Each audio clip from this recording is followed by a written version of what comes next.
even a place like that you should go there and just take in what you're experiencing. You're experiencing a classic old school steakhouse that does it exactly the same way every time. And have been for forever.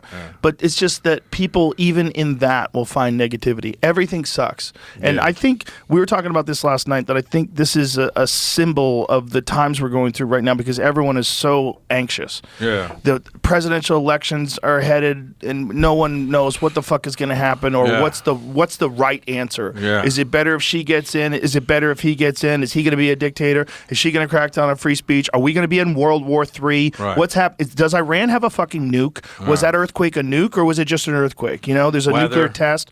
The weather. Why does God hate Florida? Like, what? All these different things. Like, there's so much going on. Israel and Gaza and the Middle East and fuck, man. And so everyone is like, fuck Tim Burton, fuck that movie, fuck this, fuck that, and fuck that restaurant. And it's like, it's just the zeitgeist is disturbed. We don't have. It's not a peaceful time in our. There's a lot of anxiety. Yeah. And I don't.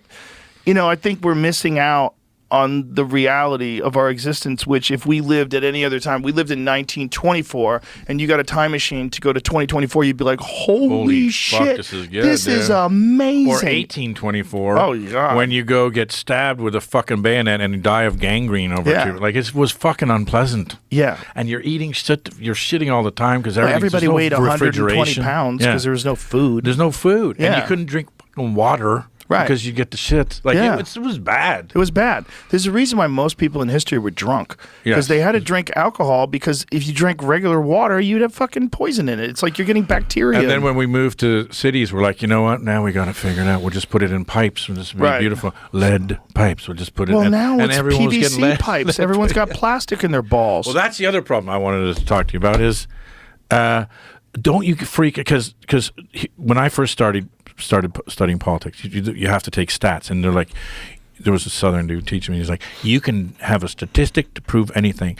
And my thing now is, and this is what I became interested in, is like, this is why I started with RFK Jr. Everyone has all the stats, and then they give stats so forcefully that you believe them. Like, well, that sounds fucking thing. And there's stats about this, and there's stats about that, and all the stats are bad. There's no good stats. There's no good stats. Well, there's a good stat in terms of if you look at society in comparison to society of 200 years ago, it's safer. That's Elon Musk, Yeah, people He's like, if you look are at it, kinder. People are way more. It's educated, way more healthy. educated. We understand things more. And like, if you look at the sort of coefficient of hundreds of years ago, Elon brought that up, and I remember looking at that going, oh yeah, fuck, we're doing good. Which is when I got into the Carl Sagan shit of, we're actually living in the greatest fucking window of all time.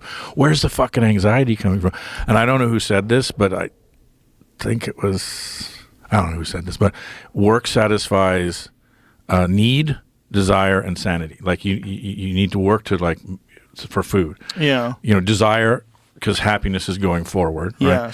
And then sanity is, if you don't fucking work, you go crazy. This is my fear with universal basic income, which I think is inevitable. It's inevitable. It's inevitable. I think that's the only way we're going to be able to keep people alive. And 100%. my fear is that